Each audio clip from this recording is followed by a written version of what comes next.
So I wanted to take a few minutes with this video to talk about 3 interesting PlayStation 5 stories, and if you could hit that like button on the video, thank you to those that do it, and as always, it's very much appreciated. Now, the stories I want to dive into today includes the potential Sony studio takeover, a PlayStation 5 exclusive drop tomorrow, and the PS5 Pro reveal and specs leak. First, how many PS5s do you currently have? Talking to you guys over the years, I've seen more and more of you have multiple PlayStation 5s at home, and with the PlayStation 5 Slim out right now and the Pro seemingly on the horizon, I'm curious, how many PS5s do you currently have? So comment below, how many PS5s do you currently have right now? Let me know down in the comments below.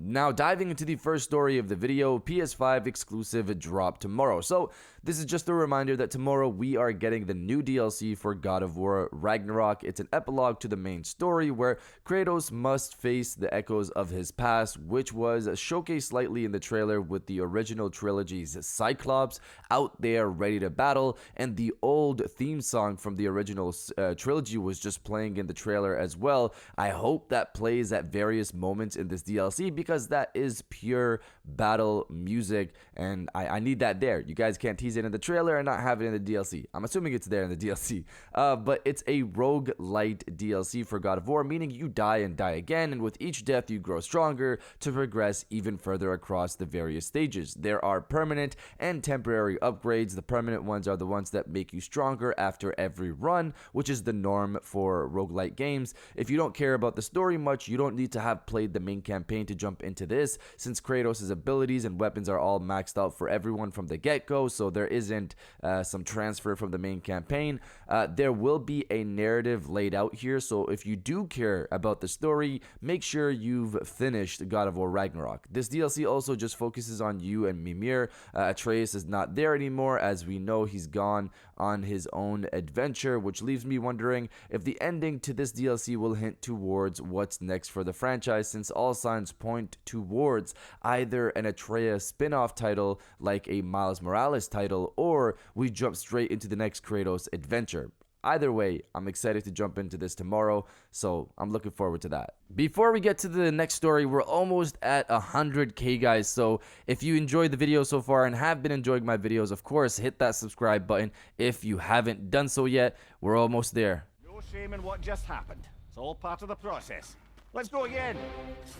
Now, diving into the second story of the video, the Sony studio takeover. So I didn't get a chance to cover this last week, but this is a surprising story. Reading from Forbes, while Bungie's recent struggles are well known, the result of over 100 layoffs in October, the more time goes on, the more dire the picture becomes of what's going on inside the developer of Destiny 2. This culminated in a report from IGN's Rebecca Valentine, which revealed, among other key issues like soul-crushing morale problems, there's actually something even more intense potentially on the horizon. While Sony purchased Bungie for $3.6 billion in 2022, the company has remained an independent subsidiary since then. However, if Bungie fails to meet certain financial targets, Sony has the power to step in and dissolve the current board. So Sony has the opportunity to fully take over and control Bungie, which the Forbes article goes into the bad and good of that situation. Obviously, the good side is Sony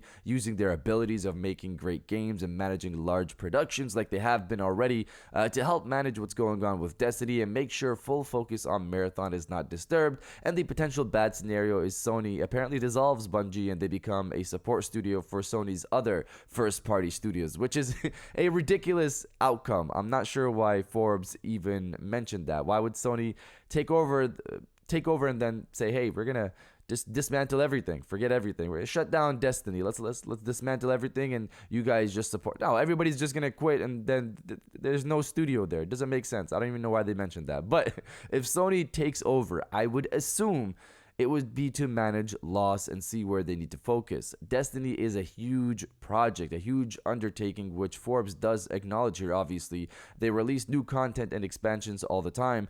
We also know that they have Marathon, a mobile game in the works as well, and a new IP that's a third-person action game, according to reports. There's just a lot being built over there at Bungie. From reading the IGN report, the developers at the studio are down because their friends are being laid off, and so many cost-cutting measures have been put in place to meet those financial targets. Obviously, all of this culminating in just low studio morale. I'm personally confused how the studio got here, but hearing from fans of Bungie, that's been the situation for a while, and leadership at Bungie has been the issue apparently. We'll see how this turns out, but honestly, even if Sony took over, they've allowed their studios to work on what they want, and I don't see them completely changing Bungie's future plans. But you guys let me know if you're fans of Bungie or not. Let me know down in the comments below.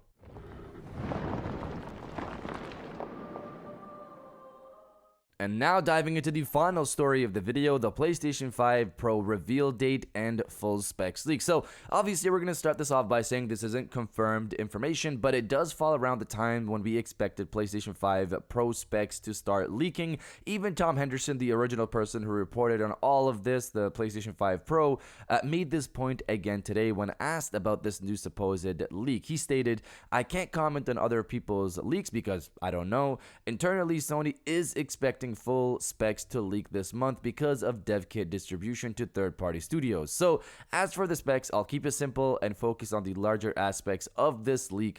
I'll leave the link in the description below the like button for those who want to dive into the deeper pieces, various aspects of this leak." So let's start this off. The PlayStation 5 Pro CPU is Zen 2, but with a higher clock reaching 4.4 gigahertz as opposed to the current PlayStation 5, which maxes out at 3.5 gigahertz. We've gotten this information before. The GPU architecture is RDNA 3 with ray tracing features from RDNA 4. The current PlayStation 5 is obviously RDNA 2.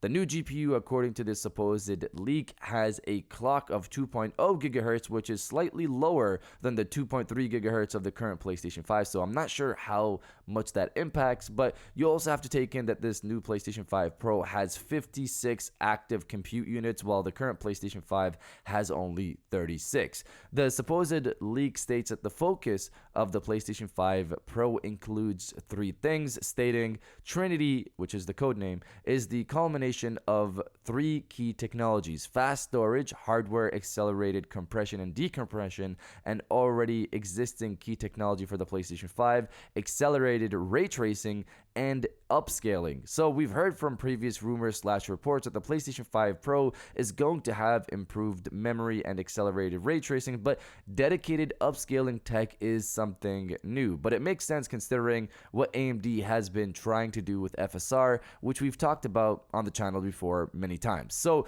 from reading the supposed leak, it mentions that there will be dedicated hardware for ray tracing and upscaling. So for upscaling, the upscaling tech they're using is AMD's recently announced XDNA 2 NPU, which stands for Neural Processing Unit. This tech is launching in 2024 with AMD's new GPU cards and is expected, according to AMD, to introduce an over 3 times improvement in performance over the first generation XDNA NPU. This will be used to help with handling upscaling to get 4K visuals at higher than 30 FPS performance, according to this supposed leak. The reveal date, according to this leak, is September 2024, which is similar to how the PlayStation 4 Pro was revealed. So November 2024 is probably when the PlayStation 5 Pro is going to launch. Now, reading the responses to these specs, it seems to be a decent improvement